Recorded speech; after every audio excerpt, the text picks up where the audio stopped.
I don't know we don't know when the Messiah, Jesus Christ, God himself, the second person of the Trinity, is returning to earth. We don't know that. We are given prophetic descriptions of what will occur before that happens, though, and it's not good at all. It says wickedness will increase. In fact, the most wicked time in human history will occur when the Christians are basically pretty much wiped out, and evil is just humanity is just free to worship itself, basically. But the question in my mind is this it or not? And so, just in case it isn't, I think part of my role is to be salt and light in this world, is to pray for a massive spiritual awakening, just in case the coming of Jesus Christ is not for another couple of thousand years. No, I really hope not. We see things happening today that have never happened in history. The global internet has made possible, and a new level of depravity that online world has made possible. But that could still be changed. I don't think we can fix society, but we can certainly have a preservative impact. We have had throughout history, you've seen that when authentic Christianity is practiced in a particular village, in a society, in a country, the crime rate goes way down. The getting along together goes way up. You never fix it because, as you pointed out, Sheldon, there is an ultimate problem. That's human nature, which I have too. And I have to actively each day kind of, as God says, set it aside and live by the new nature. But ultimately, just in case we're not approaching the second coming of Christ, I pray for a massive awakening. But at the same time, know that if we are heading into the last days here, we've been told in advance, it's going to get very, very ugly. The ugliest it has ever been in human history. It'll be so ugly that it'll make all the other atrocities of history secondary by comparison. And there's nothing we can do to stop this. But it's basically that TikTok meme throughout all of society. Yeah, when society reaches doesn't matter. Let's do whatever we want. Let's just blanket and it'll happen.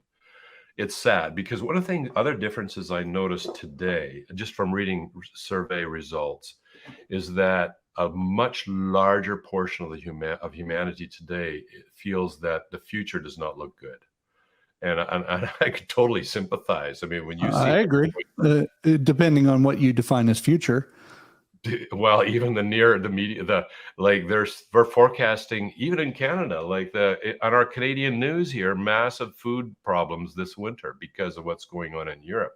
They're forecasting that. So we see what's going on in Europe. And when that happened, when Russia invaded Ukraine, my first thought from a purely secular point of view is, haven't we as a civilization moved past this, where some egomaniac decides he's going to invade another country and slaughter people by the tens of thousands? Haven't we moved past this? But then the other part of me, the wise part, says, nope,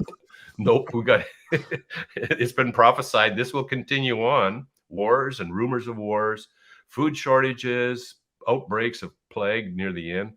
So no, humanity deceives itself from time to time. First of all, what happens is a cycle. The authentic Christianity in the countries where it has been increased causes a flourishing of that culture, or even just a high standard of traditional morality in those countries that have no knowledge of Christianity in the past.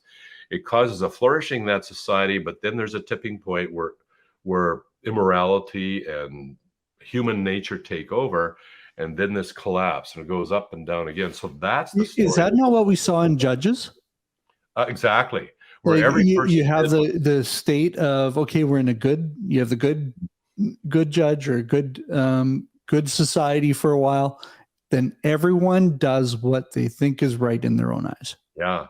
And then the plug is pulled, horrific things happen. And the Bible says that, here's a quote, when the earth experiences your judgments, then, how is it put? When the earth experiences your judgment, I'm going to paraphrase here, the people turn to God. And so it has to get so bad that the population starts looking around and saying, we're actually not doing a very good job here. Humanity is not as great as we had all assured ourselves of in the classroom of our school systems. We're not just naturally good. It has to get so bad that that kind of urban myth is utterly destroyed. And then people start saying, well, we need God here because nothing is going to save us. Yeah, the problem is that the atheists will say, yes, but you only believe in God because you really got into a bad predicament here. So the question we have to face is, do we believe in God because he's a helpful, it makes us feel good when we're in a horrible predicament? He's a crutch. Or, yeah, as a crutch. Or do we get into the horrible predicaments because we actually have stopped living according to the true God who we've been created to have a relationship with? I go with that explanation. And that's everything that I see in my own life, is that I didn't believe in God to help me make it through the day or to help me stop doing bad. That's not why I believed in God. I simply believed in God. I think I was attracted to God because I really do believe it is as he says, that is, he is the origin of every good thing given and every perfect gift. And Jesus Christ is how we can have that relationship with God.